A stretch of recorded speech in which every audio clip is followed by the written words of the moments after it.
बिस्मिल्लाहिर्रहमानिर्रहीम, अस्सलाम वालेकुम। प्रोग्राम न्यूज़ टॉक यशमीन जमाल के साथ मैं हूँ महा इकबाल। हुकूमत की जानिब से 26वीं आईनी तरमीम मंजूर कराने के हवाले से JUI फे की तरफ से जो बयान सामने आ रहा है, मौलाना फजलुर रहमान ने इंकशाफ किया है कि आइन में तरमीम करवाने के लिए अगर हम वोट ना देते तो फिर भी हुकूमत ये तरमीम पार्लियामेंट से मंजूर करा लेती, क्योंकि हुकूमत की जानिब से आइनी तरमीम के लिए वोटों की खरीदो फरोख्त की गई। इस खरीदो फरोख्त के नतीजे में हुकूमत ने 11 वोट खरीदे।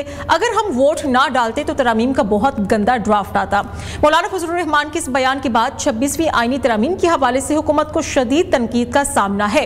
PTI की जानिब से 26वीं आईनी तरमीम के खिलाफ वकला तहरीक के जरिए एहतजाज का इंदिया भी सामने आया था, लेकिन गुज़श्ता रोज सुप्रीम कोर्ट बार एसोसिएशन में हामिद खान ग्रुप की नाकामी के बाद PTI वकला तहरीक के हवाले से तज़ब्ज़ुब का शिकार नजर आती है, क्योंकि सुप्रीम कोर्ट बार के इलेक्शंस में आसमा जहांगीर ग्रुप की कामयाबी के बाद नौ मुंतखब सदर मियां रऊफ अता ने कहा है कि आइन में तरमीम का इख्तियार सिर्फ और सिर्फ पार्लियामेंट के पास है और पार्लियामेंट को पूरा इख्तियार है कि वो आइन में तरमीम करे। नौ मुंतखब सदर का यह बयान वाज़ेह करता है कि वकला तहरीक शुरू होने से पहले ही खत्म हो गई है। पैनल में आज मेरे साथ मौजूद हैं पाकिस्तान तहरीक इंसाफ से होंगे नईम हैदर पंजूथा साहब, JUI फे से मुझे ज्वाइन करेंगे ख्वाजा मुदस्सिर तौसीफ साहब, और पाकिस्तान मुस्लिम लीग नून से मुझे ज्वाइन करेंगे डॉक्टर जुल्फिकार भट्टी साहब। तो ख्वाजा साहब, पहले मेरा सवाल आपसे होगा, उन हालात में जब हम ये आवाज़ें सुन रहे हैं कि हुकूमत की तरफ से 27वीं आईनी तरमीम लाने की कोशिश हो रही है, तो मौलाना साहब की तरफ से ये बयान सामने आ रहा है कि 26वीं आईनी तरमीम के लिए हुकूमत ने 11 वोटों की खरीदारी की थी। तो ये गालिबन 11 वोट वही है, 11 अरकान वही हैं जिनका तस्करा किया जा रहा है बार बार पाकिस्तान तहरीक इंसाफ से ताल्लुक़ रखने वाले। और दूसरी बात यह है कि 27वीं आईनी तरमीम को लेकर अब JUI फे की क्या हिकमत अमली होगी? आप उसकी मुखालिफत करेंगे या फिर हिमायत में जाएंगे? बिस्मिल्लाहिर्रहमानिर्रहीम। मैं आपकी खिदमत में ये अर्ज़ कर दूं कि ये जो 26वीं तरमीम हुई है, ये बड़ा क्रिस्टल क्लियर पैगाम था पाकिस्तान के लोगों के लिए और पाकिस्तान के 25 करोड़ लोगों को। एक TV प्रोग्राम में मैंने पहले भी अर्ज़ की थी कि मौलाना जो भी फैसला करेंगे वो पाकिस्तान के लोगों की तर्जमानी होगा और पाकिस्तान के लोगों की उमंगों के मुताबिक होगा। और जिस तरीके से 26वीं तरमीम का उन्होंने कंसेंसस बिल्टअप किया among the all political parties in the parliament, कि उसमें PMLN को भी ऑन बोर्ड लिया, पीपल्स पार्टी को भी ऑन बोर्ड लिया और PTI को भी ऑन बोर्ड लिया, और उसके अलावा हुकूमत की इत्तेहादी जमातों को और अपोजिशन की इत्तेहादी जमातों को। और अभी तक तो 26वीं तरमीम जो है ना, वो पाकिस्तान के लोगों के लिए उसके असरात अभी आना बाकी हैं। तो एक नया शोशा छोड़ दिया गया 27वीं तरमीम का। एक तो बात तयशुदा ये है कि कोई भी चीज़ ज़्यादा देर पा साबित नहीं होती जिसमें लोगों के वोटों की ख़रीदारी हो। दूसरी बात यह है कि ये जो 27वीं तरमीम की बात है, तो इस पे कायदे जमीयत ने बड़ा क्रिस्टल क्लियर पैगाम दे दिया है कि हम किसी भी उस अमेंडमेंट का हिस्सा नहीं बनेंगे जो पाकिस्तान के लोगों की ख्वाहिशात के मुताबिक नहीं होगी। और अभी 27वीं तरमीम का सिर्फ शोशा ही है, अभी तक इसके कोई संजीदा और कोई सॉलिड बात किसी पॉलिटिकल पार्टीज़ के सामने टेबल नहीं की गई। जी ठीक है।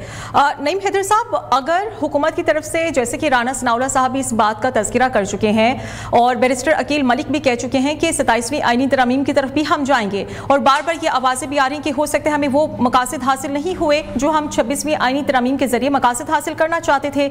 अगर गवर्नमेंट की तरफ से दोबारा 27वीं आईनी तरमीम की कोशिश की जाती है तो फिर PTI की क्या स्ट्रेटेजी होगी, और आपको क्या लगता है कि क्यों हुकूमत को तरमीम पर तरमीम लाने की ज़रूरत पड़ रही है? देखिए, बहुत शुक्रिया, आपने मौका दिया। पहली बात तो ये है कि हुकूमत जो है वो इस वक्त ये चाहती है, बल्कि हुकूमत क्या, पीछे जो उनके हैंडलर है जिन्होंने इनको जितवाया उनकी माँ के ऊपर ये चाहते हैं कि इस मुल्क की जो आवाम है इसको महकूम बनाया, गुलाम रखा जाए। वो करने के लिए वो हर हद तक जाएंगे, चाहे वो 26वीं आईनी तरमीम हो, चाहे वो बढ़ रहे हो 27वीं आईनी तरमीम के लिए, या 28वीं या 29 या 30 या किसी हद तक भी वो जाएंगे। जहां तक बात है इस मुल्क की अवाम की, तो अवाम अपना फैसला दे चुकी है, 8 फरवरी को भी दे चुकी है। अवाम अपना फैसला इस अमेंडमेंट के ऊपर भी दे चुकी है। अवाम ने इसे मुकम्मल तौर पर मुस्तरद किया है। जहां तक जुडिशरी की बात है तो जुडिशरी भी इसके ऊपर दे चुकी है। जहां पर बात है वकला की, तो वकला भी मुकम्मल तौर पर इसे मुस्तरद कर चुके हैं। कुछ जो बार के रिप्रेजेंटेटिव्स हैं वो ये नहीं कहा जा सकता कि उनकी राय को आप मुकद्दम करार देते हुए कहें कि वकला उस तरफ खड़े हैं। आम वकला जो हैं वो बिल्कुल इसे सपोर्ट नहीं करते। पाकिस्तान का हर शहरी इसे मुस्तरद कर चुका है। जिनको आवाम ने वोट दिया है वो मुस्तरद कर चुके हैं, तो फिर इस सारी तरमीम के अंदर अगर कोई रिजल्ट निकलता है तो वो यही है कि उन्होंने एक धौंस जबर के जरिए, एक धांधली के जरिए, एक है वो लोगों को हरासा करके लोगों को रिश्वत दे। तो कि मौलाना साहब भी अपनी बात के अंदर कहा कि अगर हम 8 लोग शामिल ना भी होते तो उनके पास नंबर पूरे थे और हमें इसलिए फिर जो है साथ बैठना पड़ा और 56 से हम उसे 22 के ऊपर लेकर आए, 56 से लेकर आए। तो वो उनकी जो उन्होंने बात बताई है, वो उन्होंने बात इसी कॉन्टेस्ट के अंदर बताई है कि अगर हम साथ ना भी देते तो उन्होंने कर लेनी थी। तो इस तरह तो अमल किया गया, यकीनन उसके अंदर झूठ था, फरेब था, इसलिए छुपा के वो सारा किया गया और इसी वजह से आगे से मुखालफत हुई। अब जहां पर रही सुप्रीम कोर्ट, ठीक है नईम हैदर साहब, कल हमने देखा कि सुप्रीम कोर्ट बार का जो इलेक्शन था उसमें हामिद खान ग्रुप को बड़ी बुरी शिकस्त का सामना करना पड़ा। अब इससे तासुर ये जा रहा है कि वुकला तंजीमों की तरफ से 26वीं आईनी तरमीम को एक्सेप्ट किया जा रहा है, उनके लिए ये तरमीम काबिल कबूल है? नहीं, देखें बात ये नहीं है। जहां तक हामिद खान साहब का मामला है, उनके ग्रुप का मामला है, तो उनका ग्रुप जो है पीटीआई ने तो सपोर्ट किया ना, और सपोर्ट भी अगर बात की जाए तो प्रॉपर उस तरह से कैंपेन अगर देखी जाए तो इतना टाइम हमें नहीं मिला, बल्कि पिछले कुछ दिनों के अंदर ही पाकिस्तान तहरीक इंसाफ ने उसके अंदर पूरा वो शायद कोऑर्डिनेशन की भी या कैंपेन की भी पहले हैं। और दूसरी रीजन ये भी है कि जो मुख्तलिफ इदारे हैं उन्होंने भी अपना भरपूर रोल अदा किया, जो कि तमाम उम्मीदवार भी बता रहे थे कि किस तरह प्लाट को भी थ्रेट्स किए गए। प्लाटों वाला मामला, पैसा लेन देन, वो तो आपको पता ही है, चलता ही रहता है। तो अब पाकिस्तान के अंदर जितने भी इलेक्शंस हैं वो साफ शफाफ नहीं रह गए, चाहे वो किसी से जबर से लिया जाए वोट, चाहे वो धांधली करके उस बैलेट बॉक्स के अंदर। अच्छा नहीं हैदर साहब, आप इस बात को समझते नहीं है, ये बात नहीं मानते कि ठीक है आपके पास टाइम नहीं था, आपको टाइम नहीं मिला कैंपेन चलाने के लिए, कम वक्त था, लेकिन अगर हम वुकला की बात करें जो कल का रिजल्ट सामने आया उसके ये लग रहा है ना कि वुकला तो मान गए इस आईनी तरमीम को लेकर, वो तो अब हिमायत में चले गए हैं। नहीं, बिल्कुल हिमायत में नहीं गए। सुप्रीम कोर्ट के इलेक्शन के अंदर अगर सदर जो है वो दूसरे ग्रुप से जीता है तो उसका मतलब ये नहीं है कि लोग जो हैं वो मान गए हैं। जहां तक वकीलों की बात है तो वकील चैम्बर टू चैम्बर भी उनके पर्सनल तल्लुकात भी होते हैं, तो वकील पार्टियों से हटकर शख्सियत को वोट देते हैं कि एक बंदा हमारे इदारे के लिए या ग्रुप जो है वो वकला के लिए क्या काम कर रहा है, या उनके इंटरेस्ट अपने अपने होते हैं, तो वो उस चीज को देखते हैं ओवरऑल। वकला इस चीज को नहीं देखते। उन्होंने सुप्रीम कोर्ट के अंदर वोट इसलिए जो है वो हामिद खान को देना था क्योंकि ये अमेंडमेंट्स के मुखालिफ है, नहीं, उधर एक अलग लोग की वकला की अपनी एक थिंकिंग होती है जिसको देखते हुए वकला वोट देते हैं। ठीक है, जुल्फिकार भट्टी साहब ने भी हमें ज्वाइन कर लिया है। जुल्फिकार साहब, मौलाना साहब की तरफ से जो बयान सामने आया 26वीं आईनी तरमीम को लेकर, वो कह रहे हैं कि हुकूमत ने 11 अरकान खरीदे थे, तो वाकई हुकूमत की तरफ से वही खरीदो फरोख्त हुई जो हॉर्स ट्रेडिंग का तासुर था, फिर हुकूमत ने उसी से कामयाबी हासिल की? देखें, पहली बात तो है कि हम मौलाना साहब के बहुत मशकूर हैं। मौलाना फजल रहमान के उनके तावन से और उनके मेहरबानी से ये जो 26 तरमीम है ये मंजूर हुई थी। तो मैं समझता हूँ कि आप देख लें कि जो सेनेट में 2 वोट आए हैं और इसके बाद आपके कौमी असम्बली में जो 4 वोट 5 हुए हैं वो सारे के सारे आज़ाद थे वो कौमी असम्बली में। तो लिहाजा देखें, लोगों ने अपना वोट कास्ट किया है अपने ज़मीर के मुताबिक, तो इसमें खुदा न खास्ता किसी किस्म की कोई ख़रीदो फरोख्त नहीं है, ना किसी किस्म का कोई किसी पे प्रेशर है। देखें, मौलाना साहब का अगर प्रेशर होता तो आप मुझे बताएं कि मौलाना साहब के घर के चक्कर जो हैं वो कितने, अगर यही काम करना होता तो हमने खरीदो फरोख्त करनी होती तो हमें मौलाना साहब के घर के इतने तवाफ़ ना करने पड़ते। हमने तो देखें ना, उन्हें एक हमारा शुरू से ही मकसद ये था कि हम जितने ज़्यादा से ज़्यादा स्टेक होल्डर और ज़्यादा से ज़्यादा हमारी पॉलिटिकल पार्टीज़ इसमें शिरकत करें और वो अपना इनपुट दें, क्योंकि जो तरमीम होती है, आईनी तरमीम होती है, वो किसी भी मुल्क के लिए या अवाम के लिए बिल्कुल सही कह रहे हैं। जुल्फिकार साहब, मौलाना साहब की बात करें, मौलाना साहब बड़े समझदार ज़ीरक सियासतदान हैं, इस बात की सभी इस बात को समझते हैं, तो फिर मौलाना साहब इतना बड़ा बयान क्यों दे रहे हैं? कहीं ना कहीं तो खरीदो फरोख्त हुई है। और फिर अगर 27वीं आईनी तरमीम जो हुकूमत की तरफ से कोशिश की जा रही है, 27वीं आईनी तरमीम के हवाले से भी बता दीजिए। हाँ जी, ये पहली बात तो है कि ये अगर कोई भी किसी भी का ये वर्जन है, बेशक कोई भी हो, तो हम कहते हैं कि आप एक केस भी ले आए जिसमें खरीदो फरोख्त साबित हो। 2 वोट सेनेट में गए हैं और 5 वोट कौमी असम्बली में गए हैं और वो भी आज़ाद वोट गए हैं। तो ये मैंगल ग्रुप के गए हैं, तो उसमें जो देखें कानून के मुताबिक अगर आपकी अक्सरियती आपके पार्लियामेंटेरियन जो हैं वो अक्सरियत जो है वो अपना वोट कास्ट करना चाहे तो उस पर 63A की जो शिक है वो भी उस पर लागू नहीं होती। तो सारा जो प्रोसेस है वो अल्लाह ताला के फजलो करम से कानूनी हुआ है, आईनी हुआ है। ठीक है जुल्फिकार साहब, किसी जगह पे 27वीं आईनी तरमीम को लेकर हमें क्या बताएंगे, क्योंकि बड़ी चहमगोइयां हो रही हैं कि हुकूमत की तरफ से 27वीं तरमीम भी लेकर आने की कोशिश हो रही है, लेकिन मौलाना साहब की बात करें, मौलाना साहब ने बड़ा डट कर कहा है कि किसी का बाप भी नहीं लेकर आएगा 27वीं आईनी तरमीम।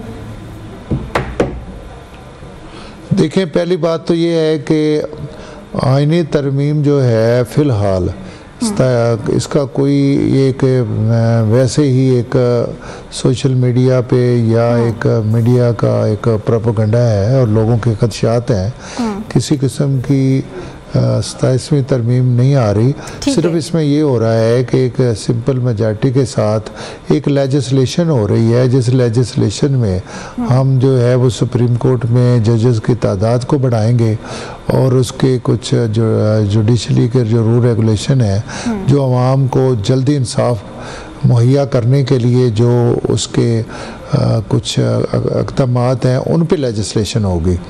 उसमें देखें ना आप कितनी पेंडेंसी पड़ी है, वो मौजूदा जजेस जो हैं वो उस पेंडेंसी को नहीं ख़त्म कर सकते। लोगों के कितने फॉर ईयर्स लोगों के केस सुप्रीम कोर्ट में पड़े हैं और इसी तरीके से मुतअद्दिद अदालतों में भी पड़े हैं। चलें जी, ठीक है। नईम हैदर साहब, पाकिस्तान तहरीक इंसाफ की तरफ से जो ये रवैया सामने आ रहा है, चीफ जस्टिस जो रह चुके हैं काजी फाइज ईसा साहब के साथ हमने देखा कि बड़ी हूटिंग की गई, उनकी अहलिया भी साथ थी, उनकी फैमिली भी गालिबन उनके साथ थी। तो ये जो तमाम तरह सूरत हाल पैदा हो रही है, बार बार हुकूमती वज़रा की तरफ से कहा जा रहा है कि पीटीआई का मंशूर ही यही है कि वो जहाँ भी जाए इंतशार फैलाते हैं। आप कंडेम करेंगे ये जो सब कुछ हुआ? बिल्कुल कंडेम नहीं करेंगे जी। अच्छा, बिल्कुल हमारा हक है और जगह पर ये मनहूस शक्लें नजर आएंगी वहाँ पर लोग आप देखेंगे कि वहाँ एहतजाज भी करेंगे, आवाज भी बुलंद करेंगे और उनको याद करवाएंगे कि आप पाकिस्तान के अंदर सबसे बड़ी कुर्सी के ऊपर बैठे हुए थे, जो आपका फर्ज था वो आपने नहीं किया, जो आपको हक अदा करना चाहिए था नहीं किया।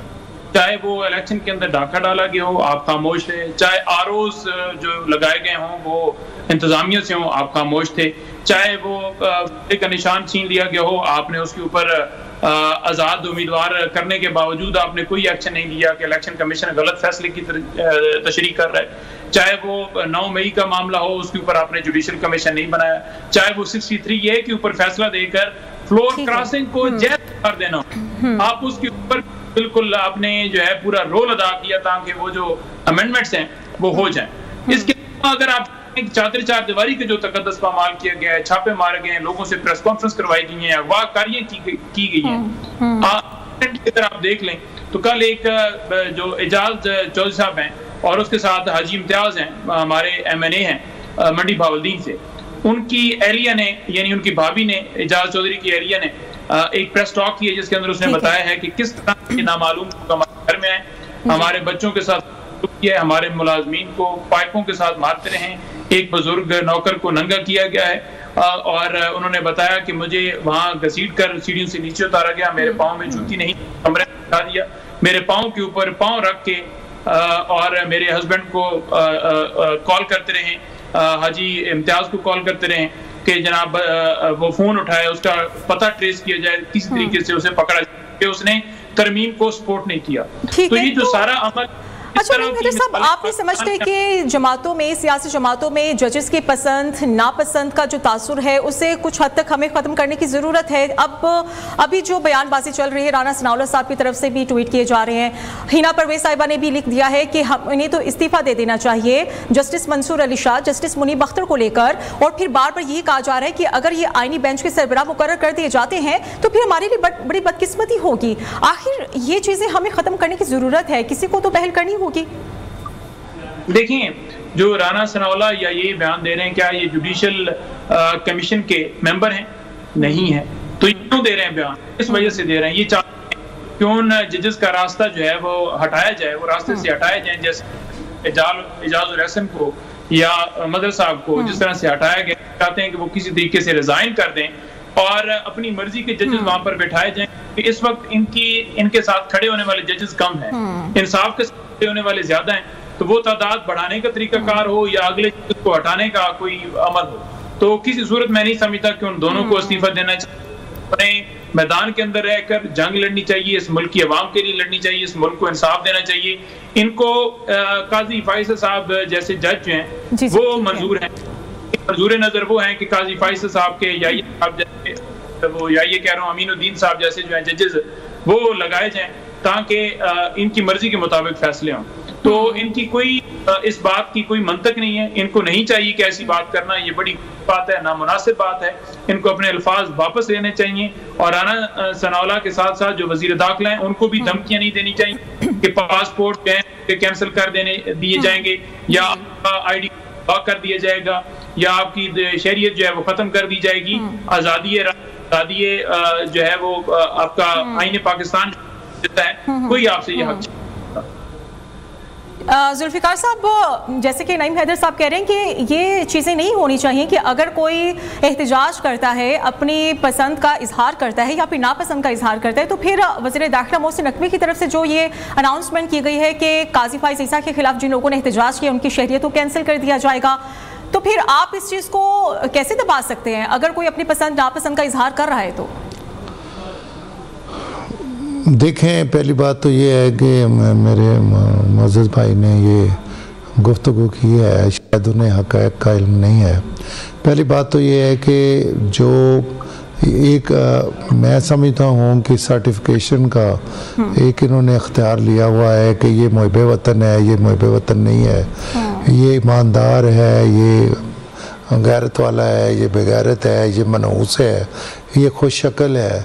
इस किस्म के अल्फाज एक साबिक़ चीफ जस्टिस के लिए बोलना कि वो मनहूस शक्ल है, तो आप इसी से अंदाज़ा लगा लें कि इनकी कितनी शाइस्ता किस्म की गुफ्तगू होती है और ये एक किस ज़ुबान से ये बात करते हैं।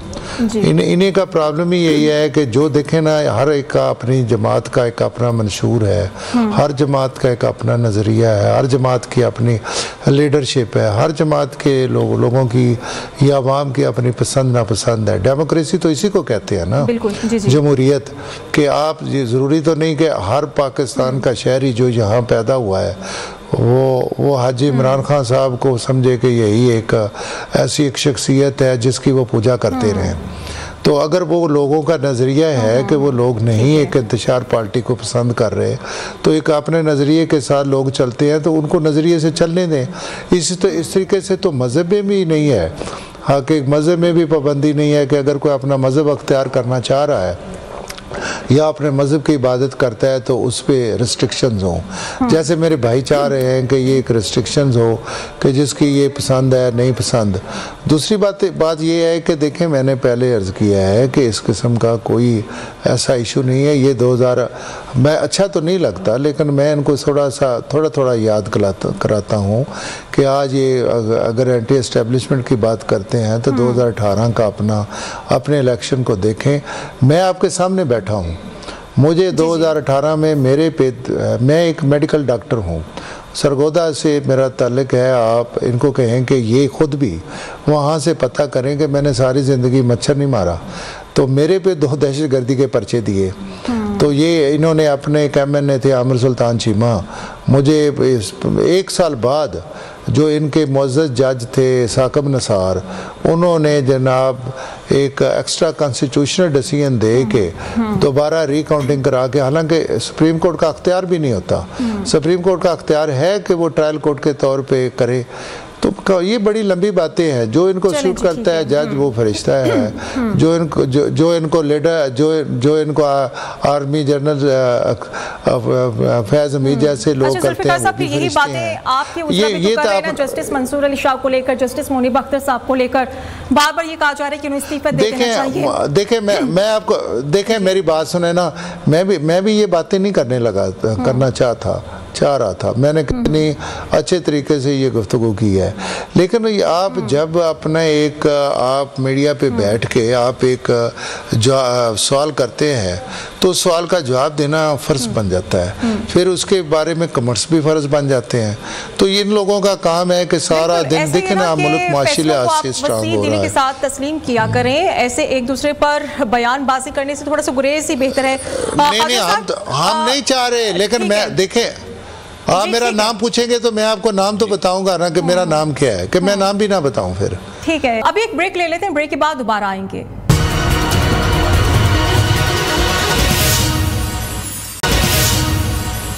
जी वेलकम बैक नाजरीन। खाजू साहब, आप लोगों की तरफ से शुरू से ही बात की जा रही थी कि हम मिलिट्री कोर्ट की हिमायत में नहीं जाएंगे, लेकिन आपकी पार्टी के नूर आलम खान की अगर हम बात करें, वो तो इस तरह के बयान दे रहे हैं जैसे उनकी कुछ हिमायत थी मिलिट्री अदालतों की तरफ, लेकिन आपकी तरफ से अब क्या ऐसी स्ट्रेटेजी होगी जो पार्टी पॉलिसी के बयान के खिलाफ जाएगा? आप उसे बाहर निकालेंगे, अपनी पार्टी में रखेंगे, या फिर आखिर में आकर आप लोगों ने तस्लीम ही करना होता है ये सब? देखिए जी, एक चीज़ आपकी वसातत से मैं पाकिस्तान के लोगों को ये बताना चाहता हूँ कि मौलाना फजल रहमान ने जब ये कहा कि हम 56 नुकात से 26 नुकात तक लेके आए हैं, और उस 26 नुकात में मिलिट्री कोर्ट्स भी शामिल थे, और उसमें उन्होंने बड़ा वाज़ेह अल्फाज में लोगों को ये बताया कि मैं कोई भी ऐसी कॉन्स्टिट्यूशनल अमेंडमेंट नहीं एक्सेप्ट करने को तैयार जिसमें ह्यूमन राइट्स की वायलेशन हो।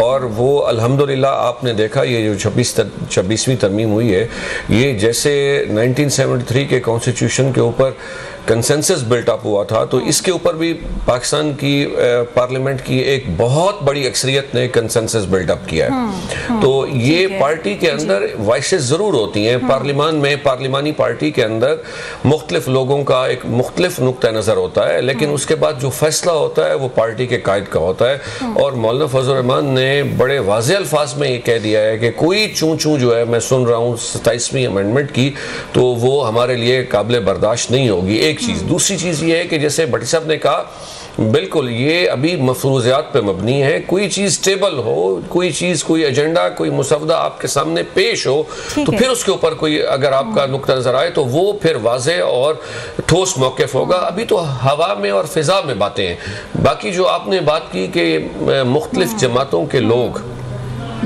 जैसे आपने मुख्तलिफ पार्लियामेंटेरियंस का नाम लिया, और उसमें नईम साहब ने बड़ी अच्छी एक बात की कि वो पार्लिमानी कमीशन का हिस्सा नहीं है जो वो अपने रिमार्क्स देते फिर रहे हैं। मैं तो ये भी कहूँगा कि पार्टियों के अंदर वो लोग जो अपनी तरफ से नुक्ता नज़र पेश करते हैं पार्टी लीडर की कंसेंट के अलावा, तो पार्टी लीडरशिप को ये भी चाहिए कि वो उन लोगों को ज़रूर शटअप कॉल दें कि भाई आप पार्टी लीडर से हट के अपनी पसंद का नुक्ता नज़र क्यों पेश करते हैं जी।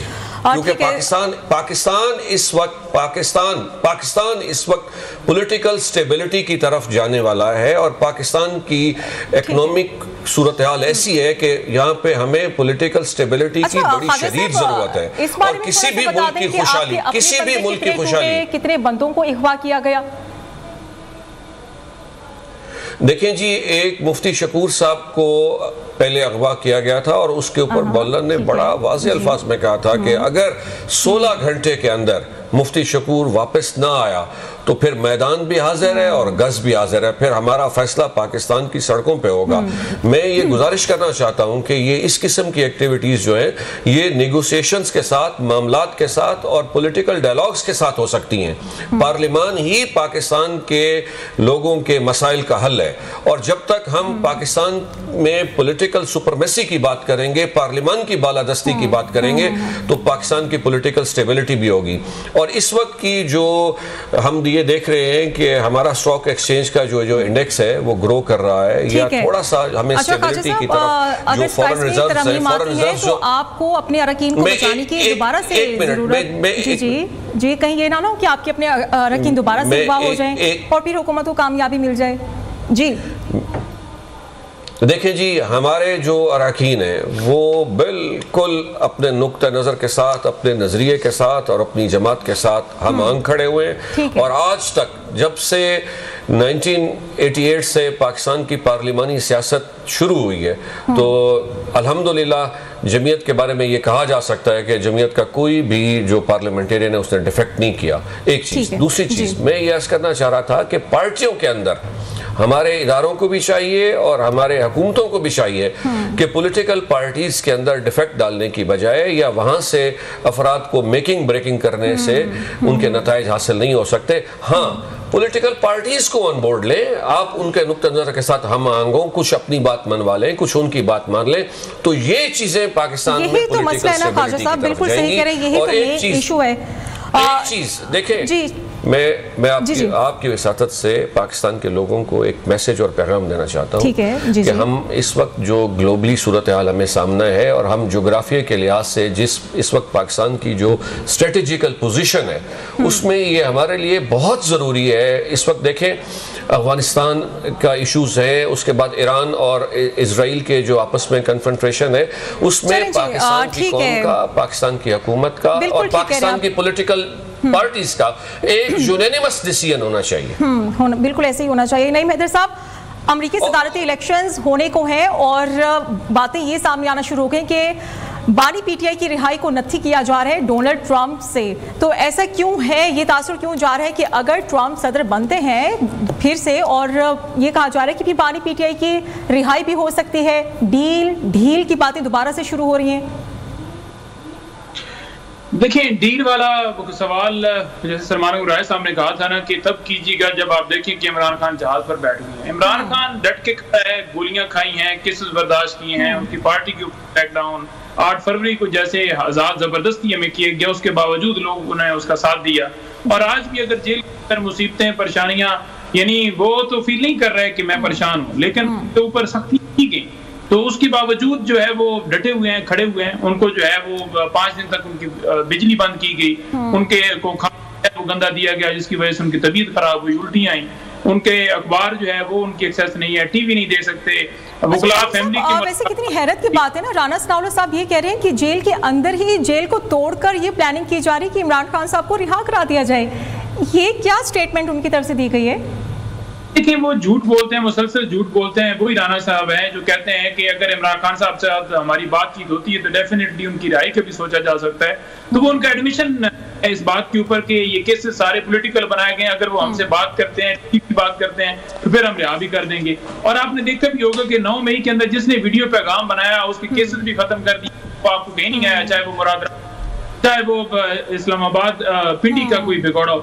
तो ये चीजें जो है सारी दुनिया देख रही है कि आज 9 मई के केसेस का फैसला भी अगर पेशावर में आया तो उसमें आज लोगों ने देखा कि जो एक बनाया गया था, मुनज़्ज़म प्रोपेगेंडा किया गया था कि ये 9 मई वाले आज अदालत में वो लोग डिस्चार्ज कर रही हैं कि इनका कोई कसूर नहीं है। जहां पर बात है जो मेरे भाई ने किया, जुल्फ़िकार भाई ने, देखें मुल्क के अंदर साफ हो रहा होता ना तो कभी भी ये बात ना की जाती। आज अगर इस्लामाबाद हाई कोर्ट के जस्टिस ने रिमार्क्स दिए हैं कि जज अब्दुल हसनात ने जो फैसले दिए हैं, जो कार्रवाइयां हैं, जो ट्रायल हैं, वो हमारे सामने हैं, जो उन्होंने फैसले दिए रिमांड के ऊपर, जो उन्होंने फैसले दिए दीगर केसेस के अंदर, उसके ऊपर उन्होंने रिमार्क्स देते हुए कहा कि ऐसा लग रहा है कि यही एक जज बच गए हैं जो कि इधर इस्लामाबाद के अंदर इंसाफ दे सकते हैं, पाकिस्तान के अंदर इंसाफ दे सकते हैं। तो मिसकंडक्ट के ऊपर जब इन्हें वापस भिजवाने का हम पहले कह चुके हैं, तो क्यों नहीं आज तक इन्हें वापस भिजवाया गया? तो जब हमायूं दिलावर जैसी, अब्दुल हसनात जैसी, नईम साहब, वैसे अगर बानी पीटीआई की रिहाई की बात कर ही रहे हैं तो फिर बेहतर ये नहीं कि आप ट्रंप से हाथ मिलाने की बजाय मियां नवाज शरीफ से हाथ मिला लें, कुछ मुज़ाकरात होते हुए हमें भी दिखाई दें। जुल्फ़िकार भट्टी साहब, राना सनाउल्लाह की तरफ से जो ये बात की जा रही है कि हुकूमत के पास ये इतलात थी कि जेल के अंदर से जेल को काट कर इमरान खान साहब को रिहा करने की कुछ ऐसी कोशिश हुई है, क्या ऐसा नेटवर्क कोई पकड़ा गया है और दोबारा से फिर मेल मुलाकातों का सिलसिला तो शुरू हो गया, अब वो खतरात नहीं है क्या? देखें मैं अर्ज करूँ ना, ये अब जब आपको पता है कि इमरान खान साहब ने अमेरिका में एक ख़ताब किया था तो उन्होंने कहा था इतने छोटे लेवल पे कि मैं जाऊंगा और मैं मियां नवाज शरीफ साहब का एसी भी बंद करूंगा और मैं जेल में ये करूंगा वो करूंगा। पिछले दिनों आपने टीवी पे भी देखा हो कि जितना बेहतरीन किस्म के खाने, बेहतरीन किस्म की सहूलतें वो उनको हैं। मुझे तो उन खानों के नाम भी नहीं आते, मैंने तो कभी वो खाने खाए भी नहीं है, हालांकि मैं बाहर आज़ाद हूँ, MNA हूँ, खाता पीता भी हूँ, कोई गरीब भी नहीं हूँ। हाँ जी, यहाँ की इतराज़ क्या हो रहा है जी, साइकिल नहीं मिली जी, क्या इतराज़ हो रहा है जी, आज अखबार नहीं आया जी, आज नवाए वक्त नहीं आया तो आज जंग नहीं आया, क्या खबर मिली जी, आज केबल जो चल रही थी उस केबल का बटन ख़राब हो गया था। बाबा कैसी बातें कर रहे हैं, जेल में रहते हुए वहाँ 5 स्टार होटल की सहूलतें हैं, उनको हर वक्त बांधा रहता है लोगों के मिलने के लिए। तो इसमें अब कौन सी सहूलत उनको चाहिए? मुझे ये बताएं आपको कौन सी सहूलत चाहिए? लोग तो ये कह रहे हैं कि वहाँ लाइट्स देखें, मैं आपको उसमें से नहीं बोला ना, मेरे भाई को कहो कि किसी के गुफ्तगू में नहीं बोलते। ये थोड़ा सा हौसला रखें ना, बात तो सुन लेना, थोड़ा सा हौसला रखें भाई, हौसला रखें। ये मेरी भाई हौसला रखें ना भाई, हौसला रखें भाई, आप पढ़े लिखे बंदे हैं, हौसला रखें। नहीं साहब, हौसला रखें, हौसला रखें। यही तो आपके मसाइल हैं कि आप लोगों की बात ही नहीं सुनते, सिर्फ क्रिटिसाइज ही करते हैं आप लोग, बात नहीं सुनते। आपको जब आईना दिखाते हैं तो फिर आपको तड़प शुरू हो जाती है।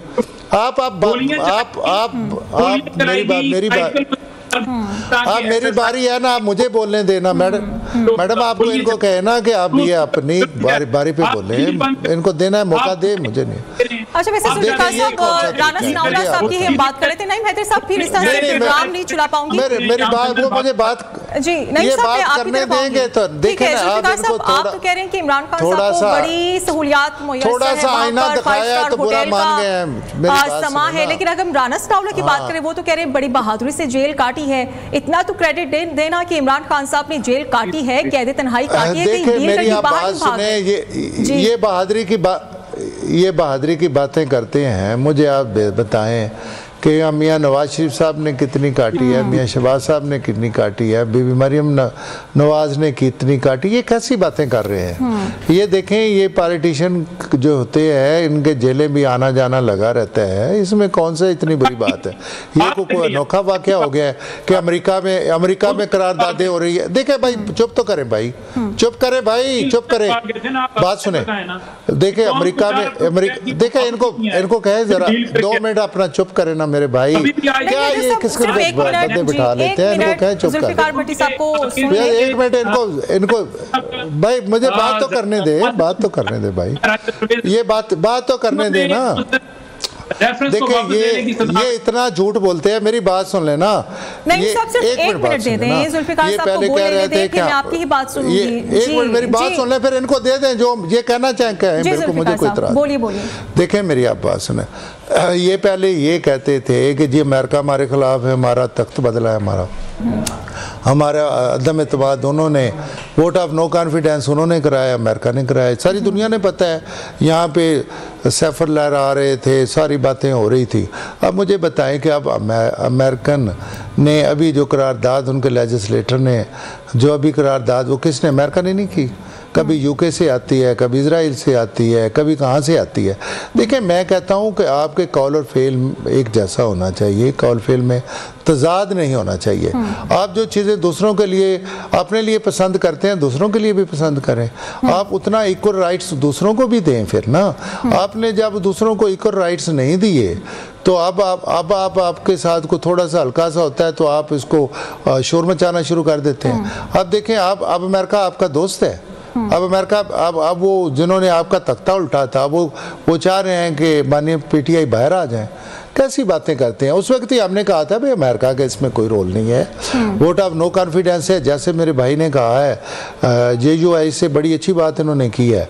देखिए कंसेंसस होते हैं। अभी आप देखा है, पूरी दुनिया ने देखा कि हमने इस पे कंसेंसस पैदा करने के लिए कितनी दफ़ा मौलाना साहब के घर गए, ये भी गए, हम भी गए, और उन्होंने कितना अच्छा काम किया कि जो तरमीम जो है अवाम के मुफाद में नहीं थी, सही है, लेकिन इतना तो क्रेडिट देना कि इमरान खान साहब अभी जेल काट रहे हैं, इस चीज के मद्दा तो आपके अपने ही रुकन राना सनाउल्लाह साहब भाई क्रेडिट किस बात का है? तो फिर हमें अगर इनको क्रेडिट, मैडम अगर इनको क्रेडिट जाता है ना, मेरी बात सुन ले, अगर इनको क्रेडिट जाता है तो हमें तो उसका बहुत बड़ा तमगा मिलना चाहिए कि जितने हमारे लोगों ने जेलें काटी हैं, मेरी बात सुने, अगर उनके बराबर काटी हैं तो बता दें, 5-5 साल काटी हैं, 4-4 साल काटी हैं। चलें जी, ठीक है, अभी एक ब्रेक ले लेते हैं, ब्रेक के बाद दोबारा आएंगे।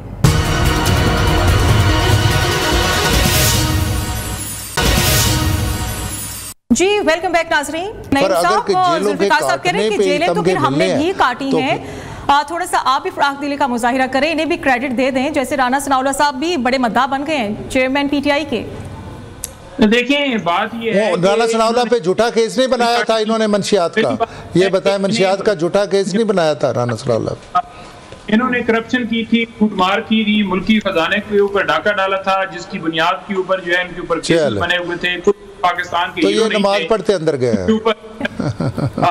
केस बनाए गए थे, नहीं, इनके ऊपर जेन्युइन केसेस थे, और जेन्युइन केसेस के अंदर भी इन्होंने जेल नहीं काटी, बल्कि डील के तरीके से अपने प्ले डेट्स कम करवा के, रिपोर्टें मरवा कर ये बाहर चले गए 4 हफ्तों के लिए, और फिर 4 साल ये वापस नहीं आए, और फिर एयरपोर्ट के ऊपर जो है वो हाई कोर्ट की मशीनें गई हैं, वहां पर इनका इस्तकबाल किया, आइए जी नवाज शरीफ साहब आपने डील की है तो लिहाजा आपको एल भी करार दे दिया जाएगा, आपको इलेक्शन में भी लड़वा दिया जाएगा, और आपके भाई को वजीर आजम बना दिया जाएगा, और आपकी बेटी को वजीर आला बना दिया जाएगा, इमरान खान को अंदर डाला जाएगा, उस पर केसेस बनाए जाएंगे।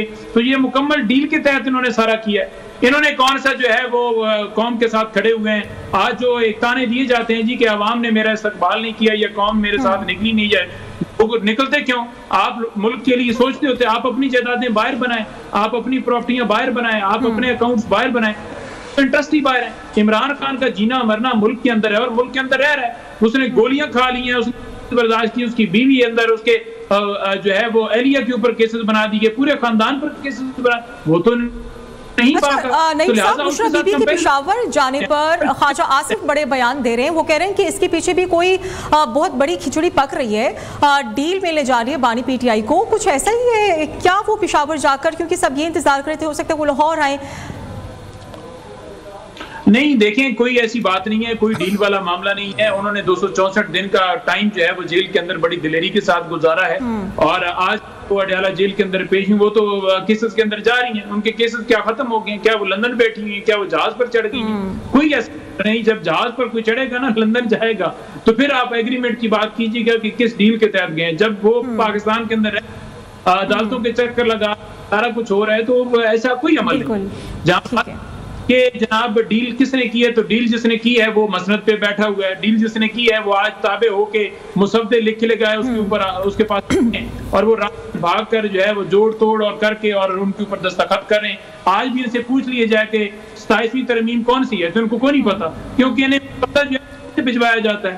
तो जो कठपुतली सरकार हो उसकी क्या औकात है, उसको आवाम की क्या पजीराई हासिल होगी, या क्या उसकी क्रेडिबिलिटी होगी दुनिया कि वो दुनिया में जाएगा मैसेज लेकर। बिल्कुल ठीक कह रहे हैं। वैसे नईम साहब बात फिर यही है ना कि सियासतदान ऐसा काम करते ही क्यों हैं जिनकी वजह से उन्हें जेलें जाना पड़ता है, जेलें काटना पड़ती हैं, और फिर वही इंतकामी सियासत की हम बातें सुनते हैं। कुछ अवामी मसाइल को लेकर संजीदगी से बैठना चाहिए तमाम सियासतदानों को। प्रोग्राम का वक्त खत्म हो गया। नईम हैदर साहब मुझे इजाजत दीजिए, अपना ख्याल रखिएगा, अल्लाह हाफिज।